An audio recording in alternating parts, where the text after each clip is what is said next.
Hello, glad to be back with you all. I feel like I'm still recovering from the weekend, Jennifer. It takes so much longer these days to recover. Honestly, I think so too. It was so crazy because, I like seriously have a very dull life, but this weekend I felt like a whole different woman. We went out to dinner with some neighbors on Friday night, which was like a last minute thing. And then our other friends did a margarita party.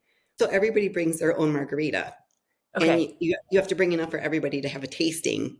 And then And so how many tastings were there? Like how many options? there were seven different margaritas because I believe there were seven couples. I guess like if you're at a Mexican restaurant, it sounds kind of good, but Yeah. typically that's not something I would drink very often. Yeah, I think we share But that. it was an Italian margarita recipe, and it had Mm. amaretto and orange juice, which automatically just takes it off the table for me because I do not like sweet drinks like that.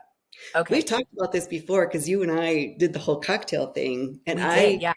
I supplied you with a recipe that was totally out of your wheelhouse because it had cucumber and lime in Yeah. it, Yeah. remember? Like Ginger beer or herbal. something. Yeah. Earthy. Earthy is what they would, Yeah. right? So I decided, what the hell? I'm just going to participate in this tasting. There was a couple of them that were like jalapeno that I didn't try because I just think that's disgusting. Like, who drinks a jalapeno? Just, I've I don't had even like one. to eat them. Ugh, yuck. So Brian it did end up showing up. By the time he was there, I was buzzed. Oh my gosh. Well, seven with tequila. That's just what I'm imagining. But you had amaretto in tequila?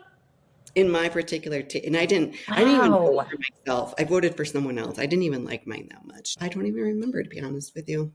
I don't It was remember. so much tequila, nobody remembered. Nobody can remember. But I did stop, pretty early in the evening because Brian and his son ended up coming, and his son was going to be our DD, but he turned 21 last year, and he is enjoying the ability to be able to drink in front of his Sure. parents. Yeah, So for sure. he had a couple. He was enjoying himself. It was really fun to watch him. Just kind of, he's so quiet and shy, but he was having a good time. And I thought, oh, I'll just stop drinking so I Gosh, can that be. sounds like a fun party. I'd want to go to that for sure. That to me seems like something that I would get into because I love the idea of, well, Stephen and I are big on cocktails anyway. Oh We yeah. love the idea of a mixed cocktail. We wait all week to have a drink on Friday night, and we get so excited over what that drink is going to be. Every week is it different? No, but very frequently we try for something different, or we like to go, maybe occasionally on a Friday night and go out to eat, and we look for a restaurant that has serious menu Fun of drinks, cocktails. like really quality, not like just an average drink. We want somebody who knows what they're doing behind the bar. So Hmm. if you're gonna buy a drink, it should be good. Yeah. Last summer, I was heavy duty carnivore, and Right. I remember that. I was trying not to drink wine at all because it just has so much sugar in it. Yeah. And so I discovered I do like tequila, I really do, but I just don't like it when it's too sweet. So I did tequila, and then those sparkling waters. There's one that actually has like real fruit juice in it. And so it was grapefruit juice and then some lime juice and a little bit of simple syrup. That sounds pretty good. It was very refreshing. So I I would could have that if I would come I over could see here while it. Brian was working and I just wanted to sit and have a cocktail and watch him work a little bit. I'd sit there with my mason jar full Go, of my babe. cocktail and watch him. Totally, totally. Did you do anything exciting this weekend? I know you did a Well, lot, but was there girl, anything worth mentioning? it was so full. Our son is in his senior year. He's getting ready to graduate. So every single thing that is happening is gearing up towards that. And there was a lot on the agenda this weekend, as well as something special for our family, which was that our son was baptized. And Oh, it was such a neat experience. And we were so, I don't know, it's just one of those very cheerful days where you just end up feeling like there is such a blessing in the day. And we had a lot of his mhm. friends were there, and we just were so excited for them to be there to cheer him on. And it was really neat. We went to this pizza place afterward that I have to tell you about. It when I say, have you just a big round kitchen table? Yes. Just like an average, you could sit four Yeah. people comfortably. That is the size almost of a pizza at this pizza parlor. Just one pizza, that Wow. size. So Wow. this is our, like, from my head, it's like this big. And I have to tell you that they can eat. Like Oh, they can yeah. eat, like they don't turn down a slice. So. I That's know. good. I That's a great didn't weekend. experience that with my daughters. I have 4 daughters, but then I met Brian and he has 3 boys, and I'm like, "I cannot believe you people can put away this much food." For I'm real. like the little bird eater, like I just eat a little bit and I'm hungry again like 2, 3 hours Yeah, later. I do not have that luxury. Mm, There are 3 boys plus Steven, and all can consume. I've never cooked so much after becoming a mom. well, Never. I would say even Brian doesn't have as big of an appetite as his boys does. My husband's tall and skinny and like he's just, I don't know, he just doesn't eat like huge amounts of food at one You would time. think with all the hard labor that that man does, that I he would be know. putting it away. I think he's one of those people that like the more stressed and the busier he is, the less he thinks about food, you know? Yeah, Just yeah. he's one of those people when he says, "Oh, I forgot to eat today." Like, he's not some He's a stupid. natural. Well, what is it that he's a natural person on Wegovy, but he's not doing Wegovy. He's just living. That's him. That's just him. Hey, did you get a chance to watch the video? I did watch the video. Let me say, for our precious followers, at least people who know me on my side, just pardon the language, Yes, it's but the extra. lady is Well, a little extra. very, yeah, she's, yeah.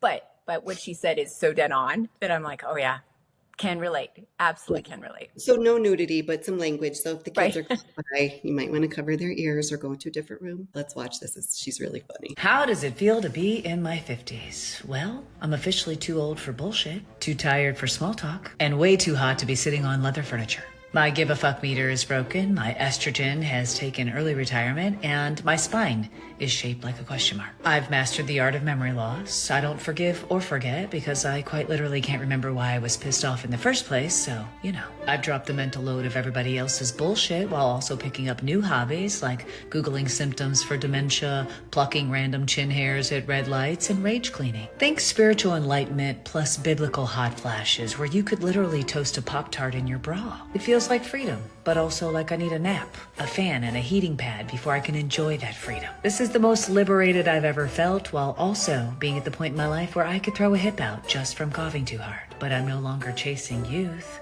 I just chase peace. Oh, and a good wrinkle cream and a fan that you can trust with your life. Being in your 50s feels like shit's falling apart and coming together at the exact same time. And I'm just over here holding it together with duct tape, spiced rum, and my last remaining fuck, which I plan to donate to science.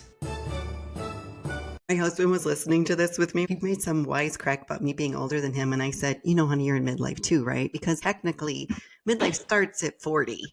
I think the average lifespan for a male is like 72 or 73 and a woman's like 79 or something like that. And I don't know where they get those numbers, but that would technically make 40 midlife. When I turned 40, a girlfriend of mine, we turned 40 within a month of each other. Mm-hmm. And I remember saying to her, I feel like something switched and I don't think it's psychological. Everything feels different all of a sudden. She goes, holy crap, that's exactly what I'm experiencing. Like my periods are different. My mood is different. There was a whole, we went through this whole list and I'm like, oh my gosh, we're not crazy then. Is there like a biological clock inside my body that suddenly went 40? And I think I was oblivious. I think Really? I was either oblivious or in denial. I remember I was moving to Arizona right about that time, and I went to this book club. I'd never met most of these people. I just want to put a disclaimer, like I'm really not trashing on these women. They were very lovely women, very nice, very welcoming, but all they wanted to do was complain about midlife and menopause and stuff. And I was like, Oh, just wait. I don't think this is my tribe because I don't really think I'm in midlife or, I'm not experiencing any of this, but Now and no, I am definitely, well, I'm going to be 56 this year. So, but you're in the I club. thought today it would be fun to talk about the 5 things that each of us were surprised about in midlife. Before we get started on that, which I think is going to be a very fun topic for today, I was curious and I asked you about this. Like, is there any certain product or life hack that you would say you couldn't do midlife without? For real. Yeah, there are. I mean, I have a bunch. Okay, so there's the practical stuff like hormone replacement. Can't live without it. Right. Cannot even deal with myself. My husband can't deal with me either without hormone replacement. But I would say that the thing that we do the most is we look in the mirror every day. And as you know, because of my world and what I live in with makeup and skincare, I think to myself, what is the thing that I can't live without these days? I didn't start with this product in my life, but it has become my absolute go-to every single solitary day because of what it does. So it's this cream. It's a BBF cream, and it's got an SPF of 30 in it. A But BBF, I'm, like Frank? yeah, What does it stand for? BBF. What are like? See, this is midlife. Yeah. BB, BB cream. Okay. Try that. Let's try that again. BB cream, and it's actually made by a company called, well, Shackley, but it's sold in Pomifera as well. It's got the 30 SPF in it, and it's got like a 5-in-1 beauty balm, they call it. Okay, here's the thing: with the brush and with the cream, I feel like I am the girl who can run out the door, and also I know that I'm getting two things done really. So the two things together, I just quickly put it on the brush and done. Let's go. What's the difference Now, between BB cream and CC cream? oh, I Color can ask that. correcting. Color correcting. What does BB stand Yeah, for? Beauty. beauty balm. Beauty. Oh, beauty balm. I Okay. think. Is that right? Yeah, beauty balm. It's the easiest thing I've ever used, and anything that's applied on top of it. First of all, I already know that I've got my SPF on, and I'm lazy, so it's like my SPF is done, and then my skincare. It's just a very light coverage. It's not something that's like a full coverage, but you can layer it. And also, I think I add all the other makeup that I wear on top of it, and it gives you Hmm. that nice glow because it doesn't get into all my little fine lines. It doesn't make me feel like my skin is too dewy, which I Yeah, like dewy skin, but I I don't. don't want to I feel like don't do. crazy. I don't do the dewy. I don't like You the know, dewy. and you live in the wrong state for that, my friend. No, it's dry as you know Yeah, what but here. hotter than heck, so don't you sweat like a bullet? I mean, It's not like so much like the sweat. It's just midlife has brought me some very oily skin. mm, Very oily skin. I think it's yeah. probably the hormone replacement and probably the testosterone, I would assume, because it You did cause. think?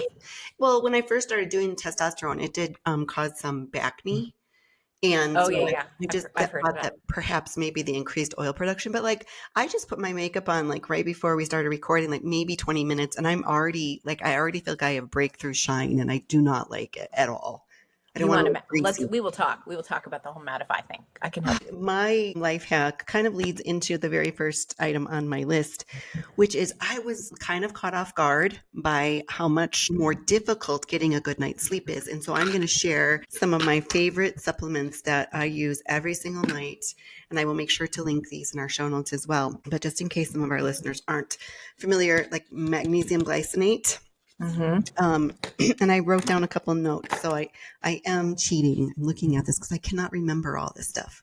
So That's magnesium glycinate, which is really important because there's so many different kinds of magnesium, yeah, reduces belly fat storage, modulates cortisol, which is probably in relation to the reducing belly fat storage because when we have high levels of yeah, cortisol, that's when we yeah. store belly fat.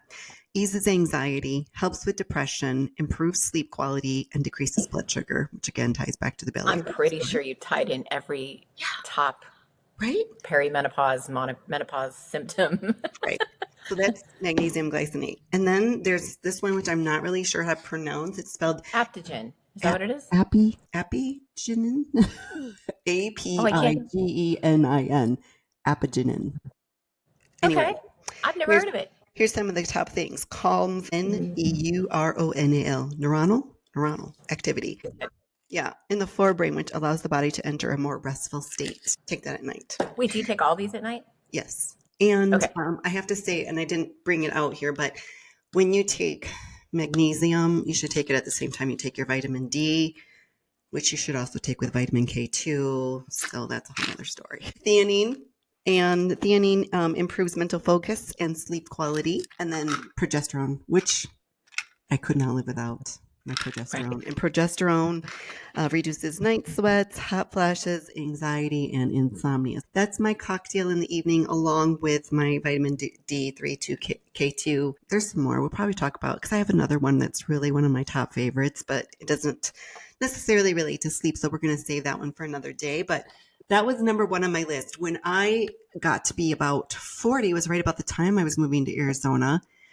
I just blamed it on the move, the new job, just all the changes going on in life. But I really would say that my insomnia was pretty bad for about 10 years. We're Mm-hmm. talking, I went through sleep studies. I took all sorts of like Ambien and different sleep aids, some medicines that they try that aren't necessarily meant for sleep, but that will make you drowsy and make you fall asleep. I even did medical marijuana for a little bit, which I did not like, Okay. but a lot of people say that helps them. I've heard that. Um, Yeah. Did you ever get a full night's sleep in all of those things? I think I did, but they each had their side effects. You know, each thing that I would do had side effects. They Wow. should. Yeah. You know what? That just goes on to talk about how honestly desperate it can feel in Hmm. midlife. And that to me has always been like a thing where I go, what? I don't even know who's talking about this. You and I were raised in a generation, I believe, where most women, their moms, weren't either around or weren't available or didn't even know how to talk about anything related to menopause. And also the medical industry really hasn't been very helpful No. until I think the last maybe 10 years, where we're starting to see things like hormone replacement therapy and other things that are really truly helpful, that are more natural Hmm. and can get us to the place where, like you said, like get a good night's sleep. Yeah. And that's major. If you're not getting good sleep, if someone out there listening is not getting good sleep, Oh, yeah. don't just take that as, oh well, this is just part of my life. Like really, like Right. do something about it, because it can change the quality of your life if you're not sleeping. It can I change think the that's the whole quality. point of this conversation. Yeah. Just the ideas of you're not by yourself. These are Yeah. the things that have Yeah. either been helpful or that we finally found that we went, what the heck? I'll tell you my number one. These are not in like the importance order. I'm not going Right. to say Right. that. And you got to wait for number five because that's the most interesting. At this stage of my life, I am a fitness girl. I am into it. That doesn't mean everything is in shape. It just means that I have to be working out all the time because I've come to find out that it's working on my brain, it's working on my Hmm. sleep, it's working on my attitude, it's working on just keeping me healthy. And so that I'm not, gosh, I think that midlife puts you in a place where you could easily be depressed.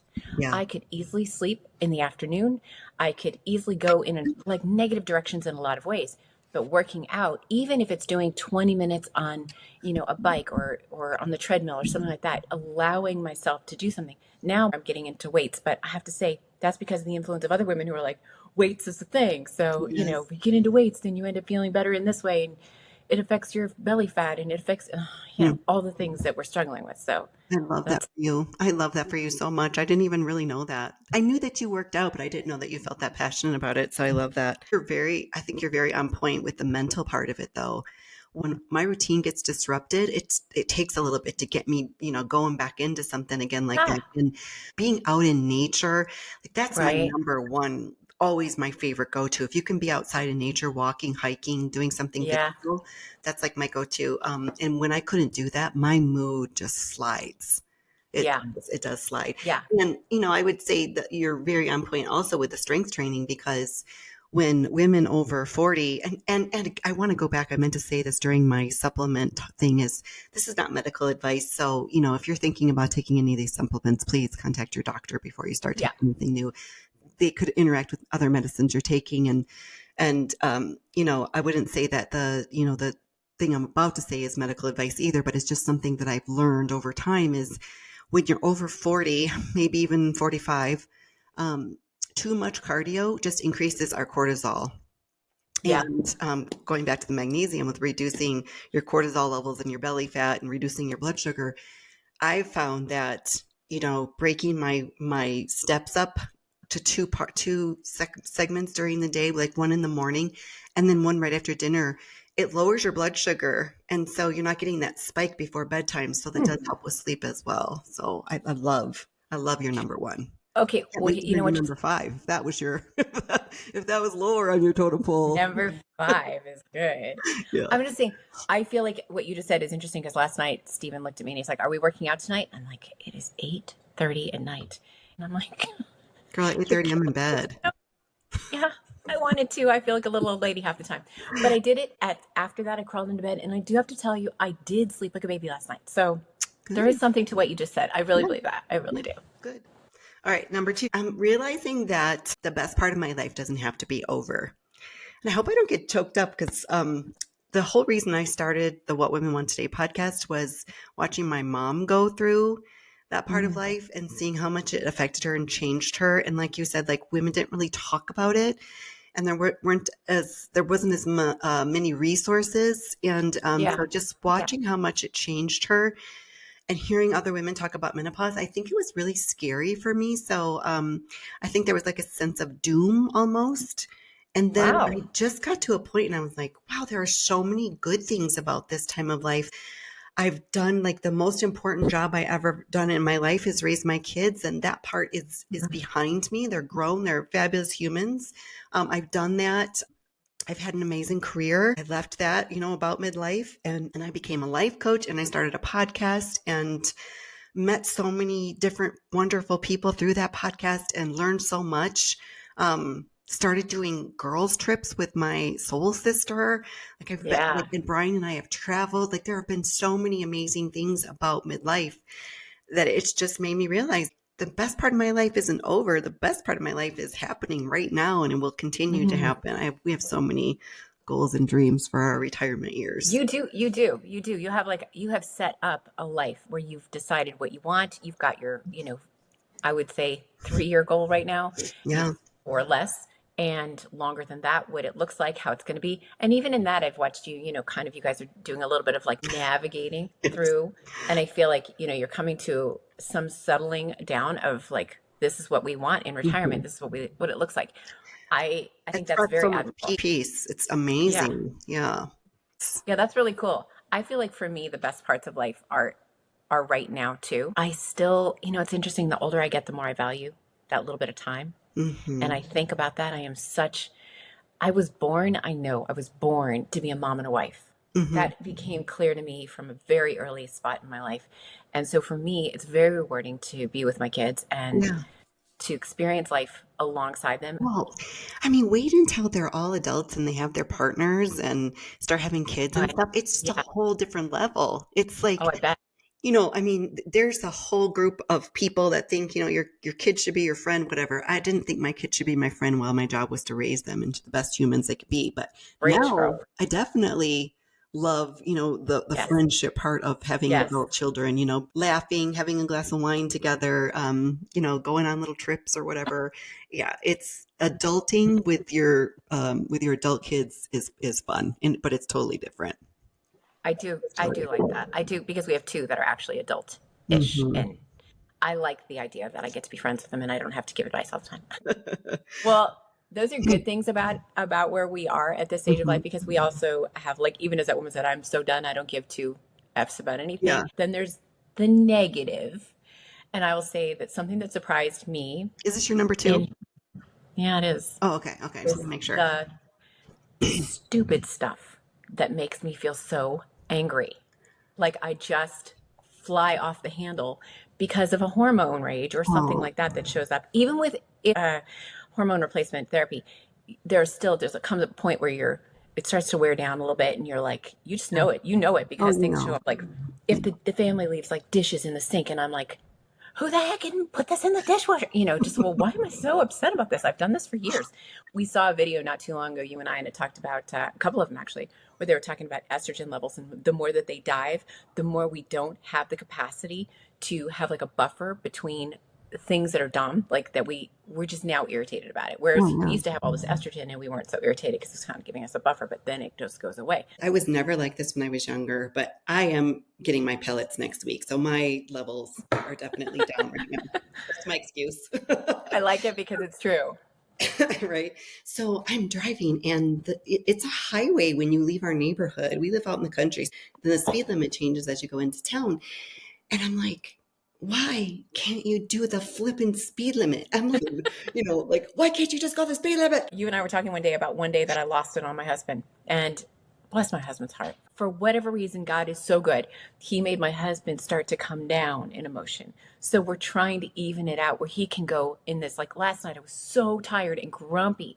And he came to bed after he was done with his workout.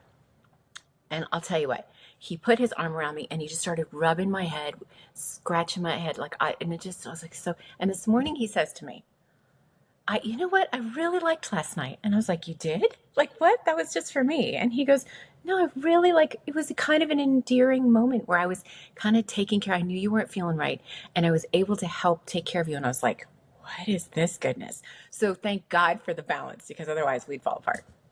Oh, for sure. For sure. All right. So number three, I can't wait to talk about this one with you, is just a deeper level of self-confidence, just feeling more comfortable in your own skin and just being okay with who you are. I think about it like, I know I'm a flawed person.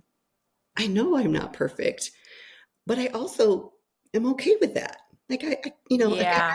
I asked one of my clients once, one of my life coaching clients, can you do this exercise? It's called the mirror exercise. And can you look in the mirror and say 5 things you like about yourself? She's like, no, no. Oh, it was a hard one. I'm asking her, do you like Yeah. yourself? And she goes, no, I have a lot of self-loathing. And I was like, you do? Oh, So I think, just like it kind of probably depends on where you are and other things you've got going on in your life. But I'm at a point where I'm like, yeah, I kind of like myself. I'd be friends with me. okay. I love That's that. not like an egotistical thing. That's just like, I'm a good person and I'm pretty fun and yeah, I kind of like I kind of myself. like it. Actually goes along with one of mine. I'll make it my number three because I was saying that I'm surprised that I can accept some of the things that have changed in me, like my body or my wrinkles or hair color. I guess that has to do with a couple of things. Not just the idea that I recognize that I'm getting older, but just the idea of accepting it has to do with the fact that I know that I'm not going to get any younger. I actually had this friend of mine who for years we would talk, and every birthday she'd be super upset over the fact that she was a certain age. Let's say she was turning 30, Hmm, and she would say, oh my gosh, Jennifer, if I was just your age, and I think I'm like 6 years younger, just wait till you get, it's just, I feel so old and I feel so broken down. And she would go through those things. And as she would go through it, I'd be like marveling at it because then we got to 40 and she was still saying all these things. And I realized somewhere in there that she never was stopping to pay attention to what she currently had. And it's kind of got me to the place where I realized I don't want to do that. I'm not being judgy on it. I just realized that we have the choice to either stop and enjoy where we are, what's happening right now, despite if your thighs are thick or you have a belly or you have more wrinkles or you have things you don't really appreciate right now about where you're at. It's yeah, not going to get easier. It's not going to get prettier. In 10 years, I will turn around and I will look at myself and I will say, wow, I wish I knew then that I had it so good compared to now. So right. why not stop and enjoy it like where it's at and accept it? Well, I think, like gratitude changes a lot of that mindset too. When you wake up, like I wake up and say things I'm grateful for every day, and I have a couple little mantras I do, but I think when you try to live in a state of gratitude, like those things become maybe not as high up on your list of things to like ruminate about. I don't Yeah. know. But Yeah. also That's I would possible. say like the way I've always just had this like belief that you just don't point out your flaws to people. Like I don't tell my husband the things about my body that I don't appreciate as much as I've gotten older. I don't go, oh, I wish this was different. I wish that. I don't do that. Yeah. I don't give him things to look for to not be happy with about me. Me neither. I'm sure he's figured it out by himself, but I'm not going to admit that I see it myself. So I'm going to be I like, mean, over here, so no, no, like whatever you've got. the neighbor lady that we went out to dinner with the other night, she's 10 years younger than me. And she gave me such a nice compliment. She was, saying, oh, your skin is so whatever. And I could have said, oh, but this and that and the other thing. Did you see this wrinkle? Did you see, Right, you know what I mean? right. You could do that and you could turn away their compliment and reject it. Or you could just go, oh my gosh, it's such a nice thing to say. Thank you. I agree with you. Okay. So we're at number 4. Did Yes, you do three? Was that your three? I did. That was the deeper level of confidence. Okay, gotcha. Number 4 is, and we kind of talked about this a little bit, maybe, is just less tolerant of drama. You just said you get irritated more, but the less tolerant of drama is, and we probably could have talked about this as a red flag during our friendship conversation, is if you're going to be someone who needs a lot of drama in your life, I'm probably not the girl for you because I do not like drama. I don't. Yeah, I drama don't can really, follow certain people. yeah, and I don't really even enjoy like watching some of those reality shows like like Yeah. the Bachelor and stuff like that. I just no thanks. I don't No, I need do it. like some, and I do like some Do drama. I'm not gonna lie. I like you I like to like watch them on certain TV? yes, Yeah. Okay. but to live in it, no, why? I don't want that. It's stressful. I Hmm. agree with you. There used to be okay, so years and years ago, I was a big fan of Real Housewives of whatever it was, right? I watched them all, and this is early on. And one day I started to see how their behavior. There was one woman who I remember really lost her cool. Maybe she was having a hormonal moment. I don't know. But when I watched it, I felt so what is that? That's like secondary embarrassment, or, like you're Like you cringing on felt the inside. embarrassed for them? Yes, I was like, wow, that is horrible human behavior. Like, I wouldn't want to do that in front of my friends. And, I'm really, wow. And then I thought, wow, this is kind of a bad example of what women really are. And so I stopped watching it because I'm like, I'm not going to, how when you take things in, eventually you can start to emulate some of the things. And I was scared to death that I would probably emulate something that I saw because I thought that might be the way that women behaved. And that was a horrible example of how women can behave. Therefore, I'm out. Yeah. And our That's children are always wild. watching us. Our children are watching us. So That's a I good mean, point. you have boys, but aren't they kind of like watching that and thinking, what's my mate going to be like? What should I be looking for in a Yes, mate?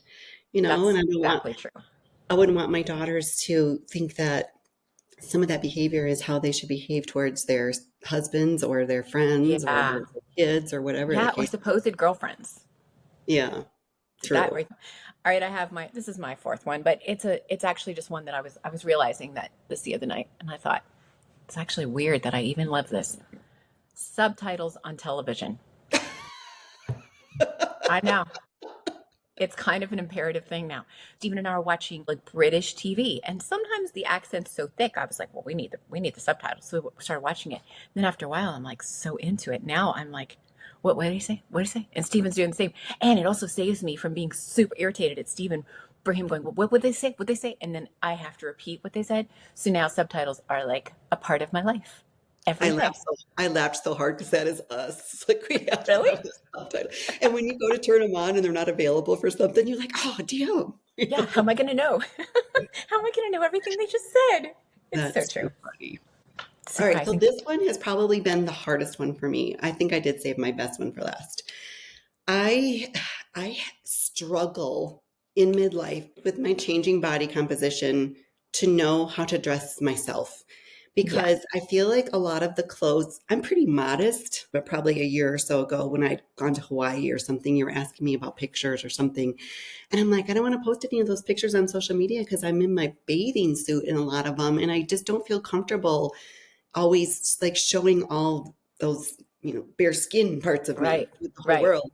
And but it's not just the modesty part because I do feel like a lot of the clothes are geared towards younger women, but my body has shifted. Like it's a little different shaped than it used to be. Like whereas I didn't have fat accumulation in certain places before, now I feel like it's accumulated there, and like you wear a tight shirt or something and you can see your bra bulges or whatever it is, Right. whatever your issue is. Like think about how hard it is as a midlife woman. We want to look attractive and nice and, but man, it's getting a little harder to It's dress. harder because when you go into the store, you also recognize that there is what we would probably have thought years ago is old lady attire. And I don't know what happened to fabric, but the fabric that they give us for people in our body age category, Mhm. it's not even cute half the time. So I'm heading back to the younger section because I'm like, well, I would rather have something cute.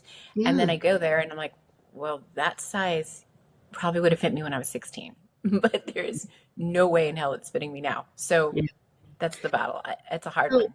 yeah, and my husband, and he doesn't do this to be mean. He actually, it's so sweet because he'll show me things online that he sees, and he'll go, "Oh, this would look really cute on you." And then Oh, I look at it and I'm like, "Do you not see the same body I see when you look in the right. mirror? That would look horrible on me, you I know?" love that you're oblivious to my body. Thank Yes, you. yes. They always say like, if how does this go? I haven't thought about this in a while. If you look in the mirror and see yourself as a 5 or 6 or something, a man probably sees you as like a 9 or 10. I'm like, okay, we'll go with that. But Yeah, yeah. just show me things and I'll think that would look so awful on me. But he really appreciates when I look what he would call sexy. I was getting ready to go on vacation once, and his female cousin and I are pretty close in size, and so we would share clothes. Sometimes we were going on vacation, we'd raid each other's closets and borrow different things. And I go, okay, Eric, I just got to tell you, like Brian said, to make sure I wear something sexy. And I'm like, I don't even know if I know what sexy is for me. And so what happens is I end up looking sloppy like the majority of the time. Like you were saying a couple minutes ago, you can't wait to get in your pajamas. I hardly ever get out of my pajamas. Like it's Oh, how always some funny. Yeah. form of loungewear. It's It's in the summer, it's like cotton shorts and tank tops, and in the winter, it's like t-shirts and sweatshirts and like lounge pants. I Yeah. just don't know how to dress myself anymore. I've lost the You know, ability.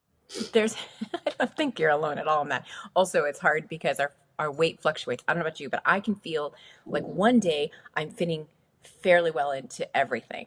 And then within a day or two, just based on retention or whatever, I'm like, what? This does not fit this. I just tried this on 2 days ago. And what are we looking at now? It's just a completely different, altered experience. Yeah, I don't think I have that experience as much as I have a lot of tummy issues. And so I will eat something that will upset my stomach. Just, I think more often than not, I feel bloated. And so I never want to wear anything that's at all tight on my stomach area. If we're like going out for dinner with a couple or going over to people's house to eat or something, like I'm always conscious of, okay, if my stomach bloats out, what's this going to Yeah, look like? You know, right. it's That's why terrible. we need the flowy shirts. The flowy shirts are Mhm. good. Yeah. You talked about being sexy. It kind of leads to my number five, which is Does it really? very much the one that I was like, I'm gonna hold that one out to the very end. Um, I actually sat this morning with my husband and I was talking to him. I said, "What are the things that most surprise you about me in this stage of life?" And his first answer was this: that you'd be so affectionate and amorous. I was under the misconception that the older we get, that dwindles and dies out. Really? You're surprised about that? And it actually was the reason I was so interested in the fact that he felt that way had to do with the fact that for me, my number five was the fact that I am shocked that my sex life and the closeness that I feel with my husband is better than all of my collective years of being married in my life prior. Well, And well. that is always going to lead me back to hormone replacement therapy for him Mhm, and me and why mhm. that changed. But yeah, that's a big, Yeah. big, big shocker. We're gonna do a whole episode on that. So Yeah, we are. I'm not gonna Going, go too deep into mine, but no. I think that would surprise a lot of women. I think to know that there is a place you can reach in midlife if your, hormones are optimized, that, you can have a really great sex life in midlife. Because I belong to a few Facebook groups that I've shared with you, and a lot of those women, their libido is low. They Yeah, experience vaginal dryness, which makes it uncomfortable for them. Some of them say, we've just been married so long, like we've just lost the spark. Um, Lots of different reasons why different women don't want to be intimate with their husbands anymore when they reach this stage of yeah, life. I can't wait to have that conversation in yeah, a different. I would love it if the audience would share some of their unexpected things that they've come to find out about midlife. Or if you're, watching on YouTube, put it in the comments below. If you're finding this episode through our Instagram account, leave us a comment. We would love to hear about it. Like we said last week, we're really looking forward to building a community of women to share these kind of conversations. I thought this was a very fun conversation today, Jennifer. With that, I think it's time for us to say goodbye, and we'll see you next week. we know you don't have to be here, but you are. And we really appreciate that. You can help this community grow by liking and commenting and sharing this podcast with your friends. And by liking and following us on Facebook, Instagram, YouTube, or anywhere else that you listen to our podcast. You can find all these links in the show notes below. Just look for Kellums and Grossi. And thank you for being a part of it all. The content of Kellums and Grossi podcast is intended for entertainment and general informational purposes only. We are not lawyers, therapists, or other licensed professionals, and nothing on this podcast should be taken as professional, medical, legal, or financial advice. Always consult a qualified professional before making decisions or taking actions based on what you've heard here today. Your use of our content is at your own risk.